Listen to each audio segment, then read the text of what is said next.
GHMC పరిధిలోని inner ring road ప్రాంతంలో 1,00,000 ఇందిరమ్మ ఇళ్ల నిర్మాణానికి త్వరలోనే టెండర్లు పిలవనున్నారు. జీహెచ్ఎంసీ, సైబరాబాద్, మల్కజ్గిరి మున్సిపల్ కార్పొరేషన్ల పరిధిలో ఇళ్ల నిర్మాణానికి అవసరమైన స్థల సేకరణ మరో 2-3 రోజుల్లో ముగుస్తుంది. కేబినెట్ భేటీకి ముందు ఈ భారీ హౌసింగ్ ప్రాజెక్టు ఏర్పాట్లపై గృహ నిర్మాణ శాఖ మంత్రి పొంగులేటి శ్రీనివాసరెడ్డి ఉన్నతాధికారులతో సమీక్ష సమావేశం నిర్వహించారు.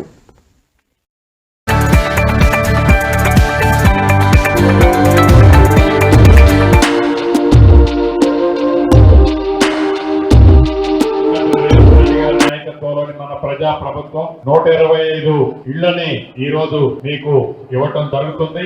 ఈ 125 ఇళ్లతో పాటు అర్హులైన పేదవాళ్లు చాలా మంది ఉన్నారు. గత ప్రభుత్వంలో లాగా కాకుండా ఏదైతే ఔటర్ రింగ్ రోడ్ లోని ఇన్నర్ సైడ్ ఉన్న నిరుపేదలకి మొదటి విడత 1,00,000 ఇళ్లు శాంక్షన్ చేయడం జరిగింది. రాబోయే 2-3 రోజుల్లోనే కార్యక్రమానికి శ్రీకారం చుడుతున్నాం. చుట్టి మొదటి విడత సుమారు 19 నియోజకవర్గాల్లో పైలట్ కింద ఒక్కొక్క నియోజకవర్గంలో 500 నుంచి 1000 ఇళ్లు తగ్గకుండా స్టార్ట్ చేసి యుద్ధ ప్రాతిపదిక మీద మొదట విడత 1,00,000 ఇళ్లు కడతాం. తర్వాత 2వ విడత కడతాం, 3వ విడత కూడా కడతాం.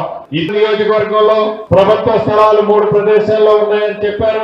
ఆ స్థలాల్లో కూడా అక్కడ ఎవరైతే నిరుపేదలు నివసిస్తున్నారో వాళ్ళకి ఇల్లు ఇస్తూనే మిగిలిన ఆ పరిసర ప్రాంతాల్లో ఉండే నిరుపేదలకు ఇచ్చే విధంగా అక్కడ కూడా ఇందిరమ్మ ఇల్లు హైరైజ్ బిల్డింగ్ కట్టబోతున్నామని చెప్పడానికి సంతోషిస్తున్నాను. మీరు 10 సంవత్సరాల్లో ఏమైతే ఇల్లు కట్టారని జబ్బలు తరుచుకొని మేము 2 BHKలు కట్టామని అసంపూర్తిగా వదిలేసిన వాటినన్నింటినీ మేమే పూర్తి చేసి ఈనాడు డిస్ట్రిబ్యూషన్ చేస్తున్నాం.